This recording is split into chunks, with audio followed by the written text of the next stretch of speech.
In a world where one has places to go, people to see, and money to make, how does one find time to get all of this done? See, this is the Hustle for Show. My name is Ryan Vernon, and in case you haven't told, I'm not home yet. Oh my God, I got a watch. Literally, like I left home without a watch, and I'm just like, my heart's hurt.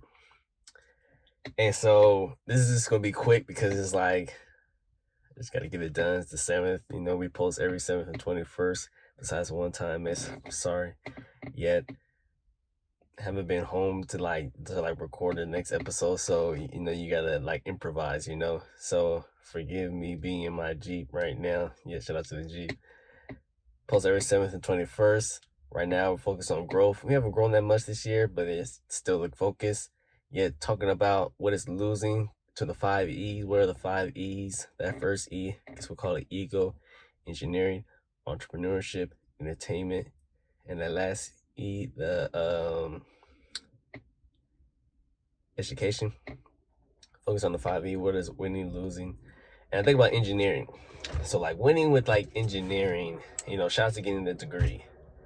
Yeah, one thing in getting the degree from the University of California at Davis is the idea of you had to learn how to like do well in school, basically. It's not just about learning the material, it's about how to pass a test, you know. Yeah, shout out to senior design, because that was one of the first time for me that I felt like an engineer. Took a problem, create a solution, produce a solution, basically, within budget at the end of the day.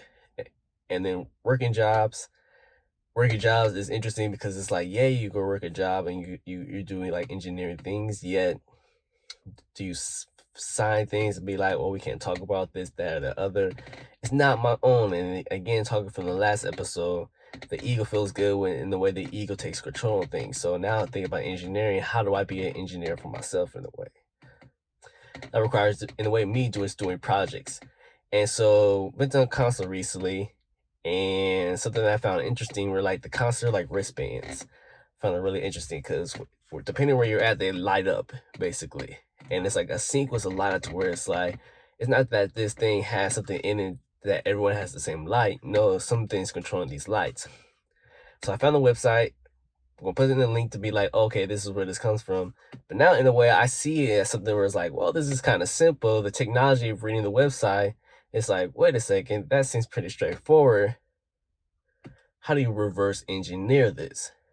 And for myself, I see it as, how do I do more things now to be a better engineer by just doing more projects on my own and being like, okay, what's the thought process to solving this? So that's something I'm gonna do with this. More results in future episode. Yet, how do I take control of my own path in being an engineer? Well, how do I reverse engineer something towards how do I now create something on my own?